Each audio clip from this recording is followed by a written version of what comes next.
All right, let's get right into it. We hear these terms thrown around all the time, right? Jobs are moving overseas, factories are shutting down, the economy is just changing. But what is really going on behind all those headlines? Well, today, we're going to unpack the huge economic shifts that are literally reshaping our world.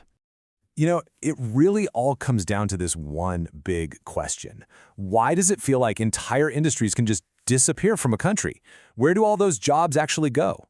You might see a factory that employed thousands of people in your town turn into an empty lot. Or you call customer service and find out the person helping you is halfway across the planet. We're going to connect those dots. To really get a handle on this, we've got to zoom out and look at the big picture first. Think of it as our economy's great reshuffle.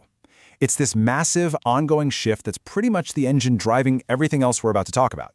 And the official term for this reshuffle is economic restructuring. Now, don't let the fancy term fool you. It's basically the economy getting a complete makeover. We're not talking about small tweaks here. This is a fundamental change. Moving away from an economy built on making physical stuff, cars, steel, clothes, to one that's all about services, information, and tech. So what's the result? Well, you can see it pretty clearly right here. The slice of the economic pie that represents manufacturing gets smaller, while the slices for services, things like healthcare, finance, entertainment, and the information and knowledge sectors, just keep getting bigger and bigger. It's a total rebalancing of what a country's economy actually does.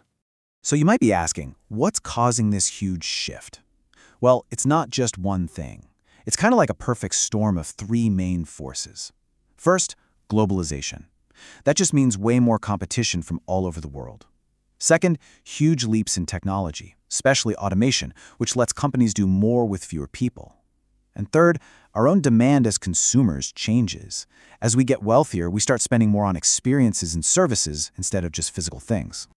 Okay, so that's the big picture. But what does this restructuring actually look like on the ground for real people? Well, let's start with something many of us have seen firsthand, the disappearing factory floor. And this process has a name, deindustrialization. It's a direct result of that big restructuring we just talked about, that slow, steady decline in manufacturing. For a lot of communities, this is the most visible and often the most painful part of the whole economic shift. But here's something important to get. Deindustrialization isn't just one single thing. It can show up in a few different ways. Sometimes it just means a straight-up decline in the number of factory jobs. Other times, it's a relative shift, where manufacturing's share of the whole economy shrinks, even if the factories are still producing a lot. And then you have this thing called premature deindustrialization, which is when developing countries go through this shift way earlier than places like the US or Europe did. And if you want a powerful real-world example, just think about the American Rust Belt. Cities like Detroit and Pittsburgh were absolute titans of industry. The deindustrialization that swept through there caused massive factory closures and job losses, leaving behind some really deep challenges that those communities are still dealing with today. And hey, this isn't just a story about wealthy, developed nations. Brazil is a classic example of that premature deindustrialization we mentioned. I mean, look at these numbers. In just a few decades, manufacturing's share of its economy just plummeted, from about half to only about a fifth. And that happened before the country could build up a strong, high-wage service economy to catch all those workers, which creates its own set of huge economic problems. So deindustrialization is about industries shrinking. But what happens when the work doesn't just vanish, but actually gets packed up and moved somewhere else? Well, that brings us to our next big idea. This is where we start talking about outsourcing. At its core, it's a pretty simple idea. It's a business deciding to hire another company to do tasks that its own employees used to handle. And this could be absolutely anything, from making a part for a car to handling all of your customer service calls. Now, when a company decides to outsource, they've got options for where that work goes. They could do onshore outsourcing, which means hiring a firm in the very same country, or they might go nearshore to a neighboring country to get a good balance of cost and convenience. And then there's offshore, which is sending the work to a distant country, usually to save the most money on labor. Each one has its own pros and cons. So why even do it?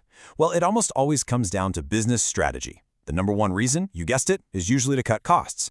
But it's more than that. It also lets a company focus on its main business, the thing it's really good at. Plus, it can give them instant access to specialized talent they don't have in-house, and makes it way easier to scale up or down quickly. So we've seen these massive forces at play, deindustrialization and outsourcing, but nothing this big is ever simple. They create this really complex web of risks, rewards, and totally new realities for everybody involved: workers, companies, even entire countries. When you look at the impact of deindustrialization, it's really a two-sided coin. On the one hand, yeah, it can absolutely devastate communities, leading to unemployment and urban decay. But on the other hand, closing down all that old, heavy industry has often led to some major environmental wins, like cleaner air and water. And it can push an entire region to develop cleaner, more modern industries. And it's the same story with outsourcing. It's a huge trade-off. The rewards are obvious. You save money, you get access to great talent. But the risks, they are very real. You give up a level of control, you open yourself up to potential security issues, and you can really struggle with communication barriers across different cultures and time zones. So we've looked at all these different pieces of the puzzle: deindustrialization, outsourcing, the drivers, the impacts. So what's the big takeaway here? How do we put this all together to figure out what happens next? Okay, if you remember one thing from all this, let it be this. Deindustrialization and outsourcing are not two separate things. They are deeply connected. They're both symptoms of that same huge underlying trend, our economy's ongoing restructuring. One is about an industry shrinking at home, the other is about work moving away, but they're both driven by that same global hunt for efficiency and lower costs. And this quote really just nails the central problem, doesn't it? The whole point of all this change, in theory, is to create a stronger, more efficient economy for everyone in the long run. But getting there almost always involves a whole lot of short-term pain and disruption for the people and the communities that get left behind by the old economy. Which leaves us with one final and really critical question to think about. Because this great reshuffle, it's not over. It's still happening. So as our economy keeps shifting, what are the skills that we're all going to need? What's going to be valuable for the jobs of tomorrow?